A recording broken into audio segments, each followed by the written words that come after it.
నమస్కారం. భారత రూపాయి అమెరికా డాలర్తో పోల్చితే రోజురోజుకి పడిపోతోంది. ఈరోజు మన విశ్లేషణలో అసలీ పతనానికి వెనుకున్న కారణాలేంటో లోతుగా చూద్దాం. 90 ఇది కేవలం ఒక అంకె కాదండి. రూపాయి డాలరు మార్కం రేట్లో ఇదొక కొత్త సైకలాజికల్ మార్క్. అంటే మార్కెట్లోనే కాదు, మనలాంటి సామాన్యుల్లో కూడా ఒక రకమైన ఆందోళన మొదలైంది. సరే, అందరి మెదళ్లలోనూ ఇప్పుడిదే ప్రశ్న.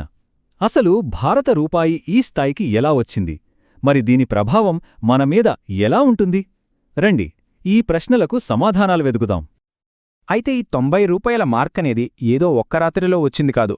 దీని వెనక చాలా కాలంగా పేరుకుపోయిన ఆర్థిక ఒత్తిళ్లున్నాయి. అవేంటో ఒక్కొక్కటిగా చూద్దాం. ఈ టైమ్లైన్ చూస్తే మనకొక క్లారిటీ వస్తుంది. చూడండి, జులై 2022లో డాలర్కు 80 రూపాయలు దాటింది. ఆ తర్వాత కొద్ది నెలలకే సెప్టెంబర్ 2022 నాటికి మన ట్రేడ్ డెఫిసిట్ అంటే వాణిజ్య లోటు ఆల్ టైమ్ గరిష్టానికి చేరింది. ఇక ఇప్పుడు డిసెంబర్ 2024లో 90 మార్కును కూడా బ్రేక్ చేసింది. దీన్ని బట్టి అర్థమవుతుంది కదా, ఇది సడన్గా జరిగిన పతనం కాదు, నెమ్మదిగా బలహీనపడుతూ వచ్చిందనమాట. సరే, రూపాయి ఎందుకు బలహీనపడుతోంది? దీనికి మొట్టమొదటి అతిపెద్ద కారణం భారతదేశ వాణిజ్య అసమతుల్యత. అదేంటో ఇప్పుడు చూద్దాం. దీన్ని చాలా సింపుల్గా అర్థం చేసుకోవచ్చు. మన దేశాన్ని ఒక కుటుంబంలా అనుకుందాం.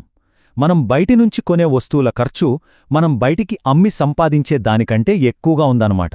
అంటే మన దగ్గర్నుంచి డాలర్లు బయటకు పోతున్నాయి, కానీ లోపలికొచ్చేవి మాత్రం తక్కువగా ఉన్నాయి. ఎకనామిక్స్ పరిభాషలో దీన్నే కరెంట్ అకౌంట్ డెఫిసిట్ అంటారు. సింపుల్గా చెప్పాలంటే మన దిగుమతుల విలువ మన ఎగుమతుల విలువను దాటిపోవడం అంతే. ఇక రెండో ప్రధాన కారణమేంటో చూద్దాం. మన కరెన్సీపై మరోవైపు నుంచి ఒత్తిడి పెంచుతున్న అంశం విదేశీ పెట్టుబడులు తగ్గిపోవడం. ఇక్కడ మనం రెండు రకాల విదేశీ పెట్టుబడుల గురించి తెలుసుకోవాలి. ఒకటి ఫారిన్ డైరెక్ట్ ఇన్వెస్ట్మెంట్ అంటే ఎఫ్డిఐ. ఇది చాలా స్థిరమైనది, లాంగ్ టర్మ్ ఇన్వెస్ట్మెంట్. ఉదాహరణకు మన దేశంలో ఒక ఫ్యాక్టరీ కట్టడం లాంటిది. ఇక రెండోది ఫారిన్ పోర్ట్ఫోలియో ఇన్వెస్ట్మెంట్ ఎఫ్పిఐ. ఇది షార్ట్ టర్మ్ అంటే స్టాక్స్ కొనడం లాంటిది. ఇది చాలా వేగంగా దేశం విడిచి వెళ్ళిపోగలదు. ఇక్కడే మనకు అసలు సమస్య వస్తుంది. ఈ చార్ట్ చూడండి, ఇక్కడే మనకు ప్రాబ్లం క్లియర్గా కనిపిస్తుంది. ఈ ఎఫ్పిఐ అంటే షార్ట్ టర్మ్ పెట్టుబడులు మన దేశం నుంచి వేగంగా బయటకు వెళ్ళిపోతున్నాయి.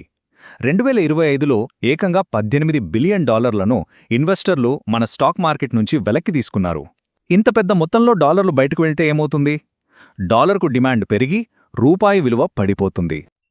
ఇంకా ఆందోళన కలిగించే విషయమేంటంటే, మనం స్థిరమైనవి అనుకునే ఎఫ్డిఐ పెట్టుబడులు కూడా ఇప్పుడు ఒత్తిడిలో ఉన్నాయి. ఈ చార్ట్ చూస్తే దేశంలోకి కొత్తగా వస్తున్న ఎఫ్డిఐ కన్నా పాత ఇన్వెస్టర్లు తమ లాభాలను తీసుకుని బయటకు వెళ్తున్న మొత్తమే ఎక్కువగా ఉంది. అసలీ విదేశీ పెట్టుబడులు ఎందుకు తగ్గిపోతున్నాయి?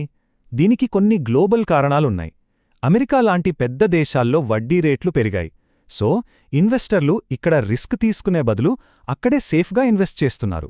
దానికి తోడు ప్రపంచవ్యాప్తంగా రాజకీయ అనిశ్చితి, అమెరికా అధ్యక్ష ఎన్నికల సైకిల్ ఇవన్నీ కలిసి ఇండియాను విదేశీ పెట్టుబడులకు కాస్త తక్కువ ఆకర్షణీయంగా మార్చాయి. మరి ఇలాంటి క్లిష్ట పరిస్థితుల్లో మన సెంట్రల్ బ్యాంక్ అంటే రిజర్వ్ బ్యాంక్ ఆఫ్ ఇండియా ఏం చేస్తోంది? వాళ్ల పాత్ర ఏంటో ఇప్పుడు చూద్దాం. ఆర్బీఐని మనం మార్కెట్ ఫైర్ ఫైటర్గా చెప్పుకోవచ్చు. రూపాయి విలువ మరీ వేగంగా పడిపోతుంటే రంగంలోకి దిగి పరిస్థితిని కంట్రోల్ చేయడానికి ప్రయత్నిస్తుంది. సరే, ఆర్బీఐ ఎలా జోక్యం చేసుకుంటుందో చూద్దాం. ఇది ఒక సింపుల్ 3 స్టెప్ ప్రాసెస్. ఫస్ట్, రూపాయి విలువ చాలా ఫాస్ట్గా పడిపోతుంది. అప్పుడు ఆర్బీఐ తన దగ్గరున్న డాలర్ల రిజర్వ్స్ నుంచి కొన్ని డాలర్లను మార్కెట్లో అమ్ముతుంది. దీనివల్ల మార్కెట్లో డాలర్ సప్లై పెరిగి రూపాయి పతనం కాస్త అదుపులోకి వస్తుందన్నమాట. కానీ ఈ చార్ట్ చూడండి, ఇక్కడ వాళ్ల స్ట్రాటజీలో ఒక పెద్ద మార్పు కనిపిస్తోంది. ఈ మధ్యకాలంలో ఆర్బీఐ మార్కెట్లో జోక్యం చేసుకోవడం బాగా తగ్గించేసింది. వాళ్లు అమ్మే డాలర్ల సంఖ్య చాలా పడిపోయింది. అంటే ఒక రకంగా రూపాయి విలువను మార్కెట్ శక్తులే నిర్ణయించుకొనివ్వండి అని వదిలేస్తున్నట్టు కనిపిస్తోంది. IndusInd bank chief economist Gaurav Kapoor చెప్పిన ఈ మాట వినండి. ఆర్బీఐ మార్కెట్లో రెండు వైపులా రిస్క్ క్రియేట్ చేయాలనుకుంటుంది. రూపాయిపై వన్-వే బెట్టింగ్స్ ఉండకూడదని. దీని అర్థమేంటంటే, స్పెక్యులేటర్లు రూపాయి ఖచ్చితంగా పడిపోతుంది అని గుడ్డిగా నమ్మి డాలర్లు కొనకుండా రేపు రూపాయి పెరగొచ్చు అనే భయాన్ని కూడా వాళ్లలో క్రియేట్ చేయడమే ఆర్బీఐ ఉద్దేశం. ఒకానొక టైంలో మన ఫారిన్ ఎక్స్చేంజ్ రిజర్వ్స్ ఎక్కడున్నాయో తెలుసా? ఏకంగా $642 బిలియన్. ఇది మన ఆర్థిక వ్యవస్థకు ఒక పెద్ద సేఫ్టీ నెట్ లాంటిది. కానీ రూపాయిని కాపాడటానికి గతంలో చేసిన ప్రయత్నాల వల్ల ఈ నిల్వలు ఇప్పుడు $600 బిలియన్ కంటే కిందికొచ్చేశాయి. దీన్ని బట్టి ఆర్బీఐ జోక్యానికి ఎంత ఖర్చవుతుందో మనం అర్థం చేసుకోవచ్చు. సరే, ఇప్పటిదాకా మనం చూసిన అంశాలన్నింటినీ ఒక్కచోట చేర్చి రూపాయి భవిష్యత్తు ఎలా ఉండబోతోందో ఒక అంచనాకొద్దాం. ఈ టేబుల్ మనకు మొత్తం పిక్చర్ను చాలా క్లియర్గా చూపిస్తోంది. మొదటిది ట్రేడ్ డెఫిసిట్. దీనివల్ల విదేశీ వస్తువుల కోసం మనం ఎక్కువ రూపాయలను అమ్ముతున్నాం. రెండోది క్యాపిటల్ అవుట్ఫ్లోస్, అంటే పెట్టుబడులు బయటకు వెళ్ళిపోవడంతో దేశంలోకి వచ్చే డాలర్లు తగ్గుతున్నాయి. ఇక మూడోది చాలా కీలకమైనది ఆర్బీఐ స్ట్రాటజీ. వాళ్లు ఇప్పుడు రూపాయికి డైరెక్ట్ సపోర్ట్ తగ్గించారు.